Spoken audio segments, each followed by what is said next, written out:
and welcome to the Digital CXO podcast. I'm Amanda Razani, and I'm here with Mike Vizard. How are you doing? I'm doing great. How are you? Doing well.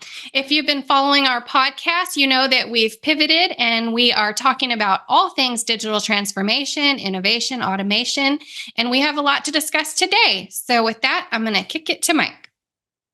All right, well, let's get started with this article that George Hilm wrote on Digital CXO, talking about the level of success people are having with Gen AI. I know it's still early, but a lot of folks are trying to figure out how to operationalize this stuff. And my take or sense of it was that we're experimenting like crazy, but nobody's got it down just yet. I don't know what your sense of what's going on here. And I'm also going to be curious to see, what role are digital CXOs playing in this conversation. I know for certain that they want to take advantage of it, but who's leading the charge for this is not quite clear in my mind. Yeah, absolutely. So yes, he wrote about some Infosys research, and he said that 67% of North American enterprises are looking to adopt Gen AI, but there's a question of how they're going to use the Gen AI and see the return. And I think this is just across the board, as you said, they're all trying to harness this technology, but they need some clear-cut direction and an end goal. So one of the issues they're having is, determining how do they see the benefits of the Gen AI after they adopt that technology. Yeah, and I think if I had to characterize it, I would say that last year was the year of irrational Gen AI exuberance, and everybody was like, "Oh my God, this is going to transform the world," and it will have a major impact, no doubt. But there's a world of difference between relying on a Gen AI tool to craft an email that you're going to send to somebody that you're going to review before you send it out, and relying on an AI model that is prone to forget things or maybe not necessarily have the right context to drive a business process, right? The business process has to be 100% accurate, or at least 99.95% accurate, because Murphy's Law will be that the one time it's not accurate is when it involves a $3 million transaction or something like that. And I think a lot of folks are now wrapping their arms around, well, to what degree can we really use this stuff? And some of them will, as a result, now customize LLMs, and they'll do that by making use of vector databases, as we talked about in a recent episode, or some other search techniques to expose new data to the large language model that will help that model make a better recommendation and create more reliable output.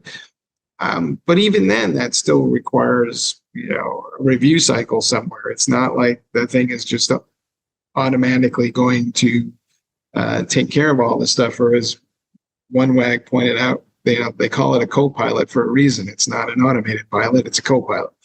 And I think organizations are still working their way through what that means. And so this is the year of operationalizing AI, and I don't think those returns show up until 2025 or beyond. And I think organizations just got to come to terms with that, kind of decide, what's real and what's not.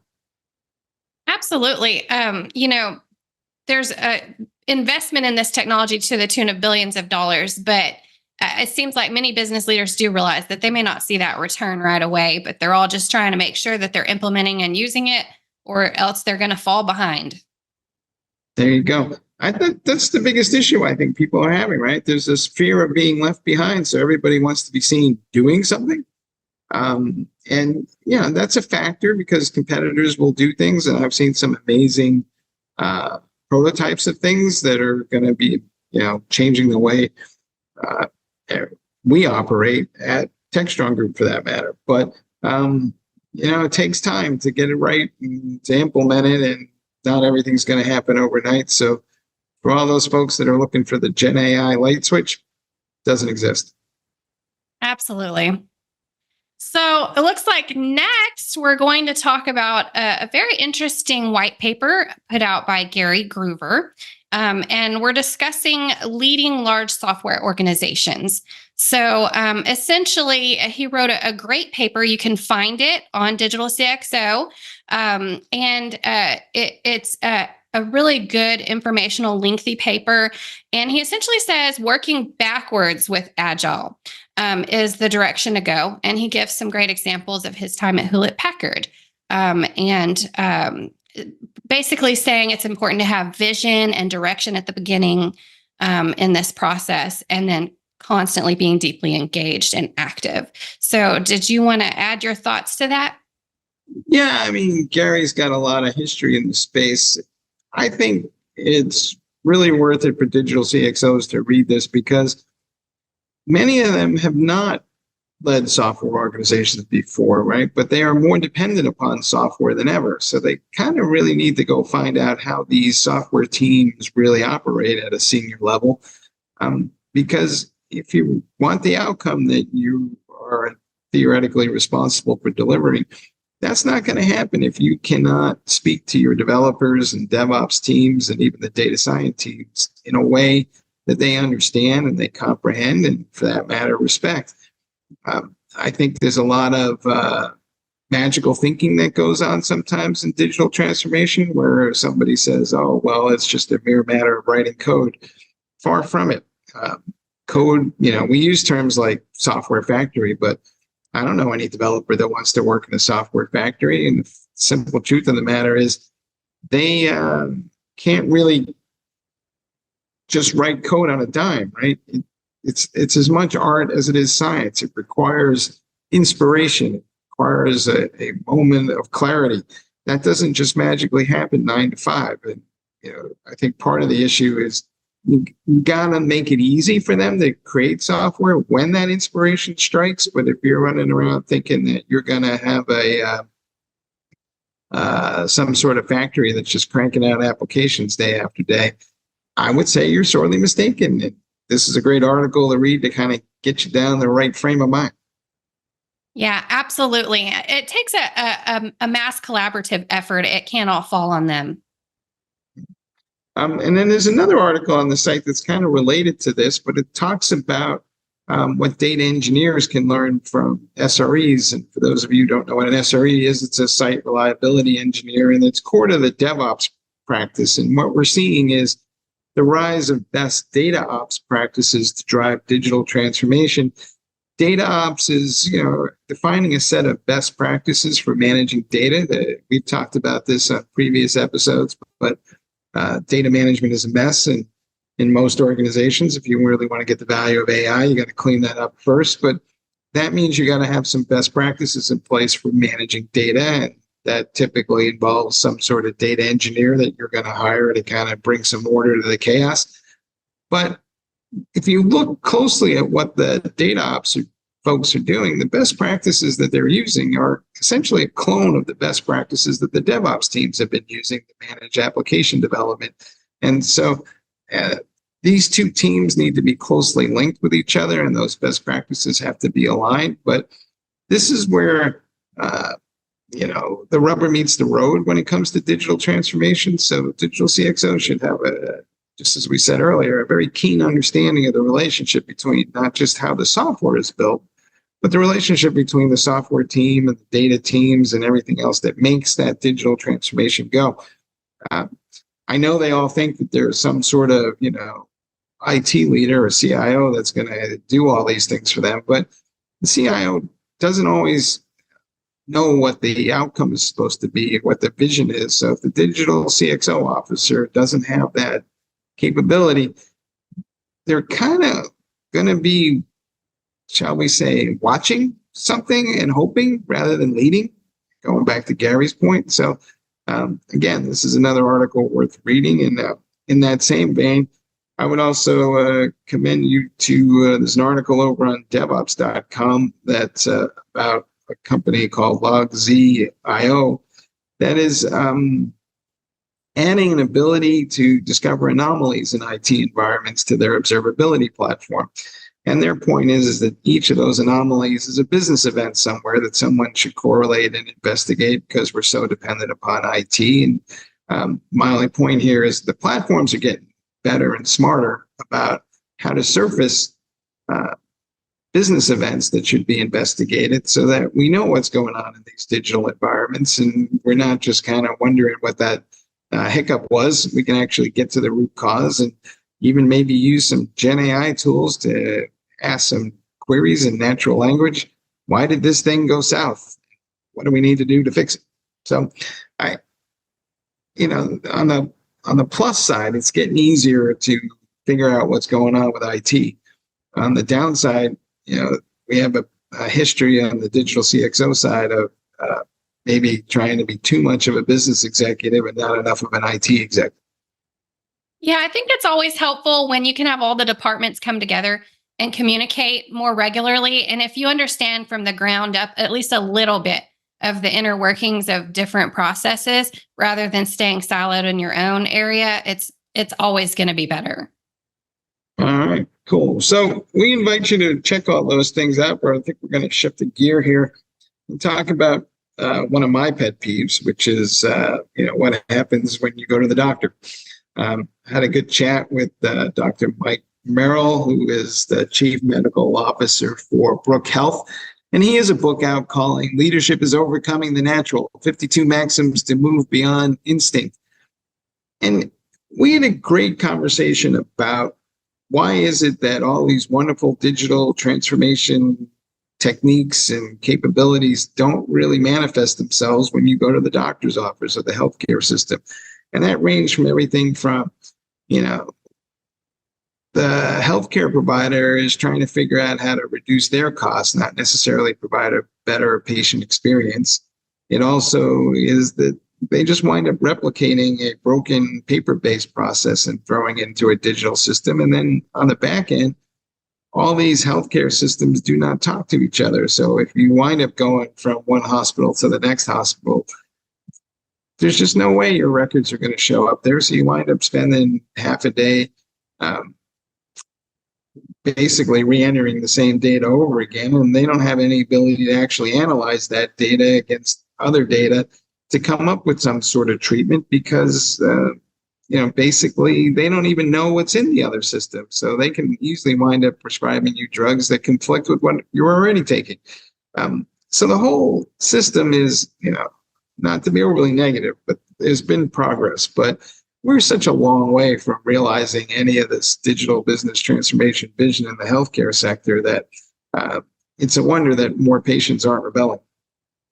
Yeah. And, it would be nice if there was some way, just imagining the future, if there was some way that this medical information could be in some like holding area and any facility could access it with permission and just get that information right away if needed so that we avoided all those issues. And it's not clear to me. I mean, Mike was basically suggesting that the best way to go tackle this issue is to have IT folks and process managers actually accompany physicians and nurses during their daily routines, because it's only when you get that level of insight that you can apply IT in a way that makes a difference to them. Otherwise, it's always seems to be about applying some quote unquote theory or, best practice that somebody defined as some sort of, universal truth, when each of these systems and each of these hospitals is slightly different. And his point was there's just not enough IT folks and digital process mavens on the front line with these folks. And that's part of the reason why none of this stuff works as well as it is, because none of them actually go see what happens. Yeah, absolutely. And I have the same issues that you were speaking of earlier, where I go to this one clinic and it's all supposed to be digital and helpful. And they give me this tablet and I'm filling out the same stuff every single time. And I'm just thinking, why? What is the digital transformation here? There you go. But we have another piece on the site that you can maybe provide some more insight into, but it speaks to this whole digital customer experience as an issue across the board, right? Yeah, absolutely. So I had a great discussion with Jenny of Verint, and she was talking about their recent customer experience report. And she said that 69% of customers will leave after one bad experience, which means that business leaders really need to address this issue, because if they're going to lose customers with one bad experience, what they're trying to do is avoid all bad experiences then. So how do they do this? They've got to collect data, and they've got to actually harness and use that data to make effective change, which is one issue that that they're having a roadblock with, is how to positively impact change and give a better digital experience. So it was interesting. She said most customers expect an omni-channel presence from companies these days. So, they're looking for really effortless and easy service, efficiency. And then they're looking, a lot of the times their problem is after they've ordered something, they're looking for good customer service that's easy and quick. So business leaders are looking at smarter, more intelligent chatbots to help right away if there's no one available, no human available at the time, because they want it now. They want that help immediately.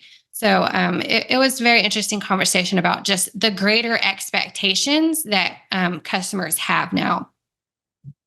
And I think part of the issue is, and I get we need ROI, but I feel like digital transformation is too obsessed with reducing cost and not providing a better experience to gain market share and to gain customers. It's far too much about, did we eliminate a bunch of spreadsheets and, did we lower the cost of labor? But it's not enough about, is the end customer happier? Because it seems to me most of the folks that I talk to, regardless of what industry they're engaged in, are not giving the digital experience a review. I mean, maybe outside of some new application that came along in recent years, like, Uber, where, you can now pretty much get a car service anywhere you want.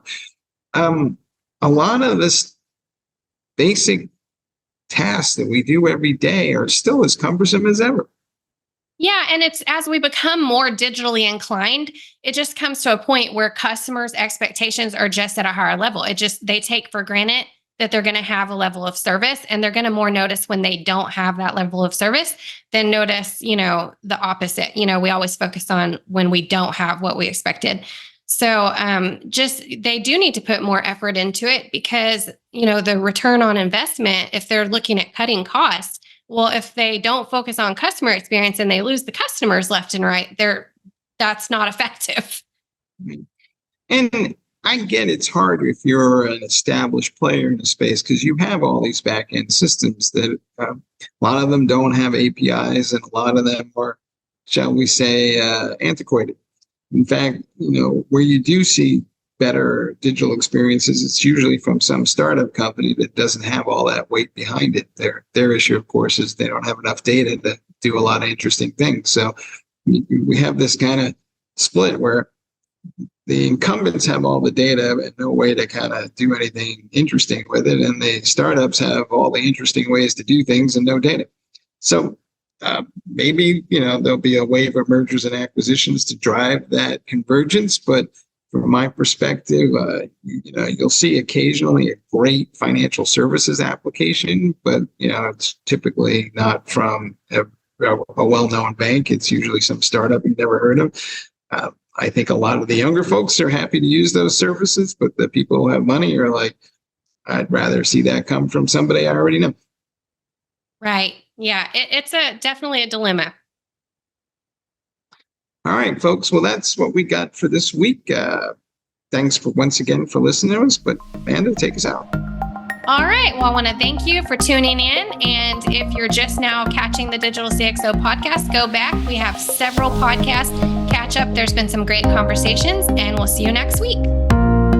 Bye-bye.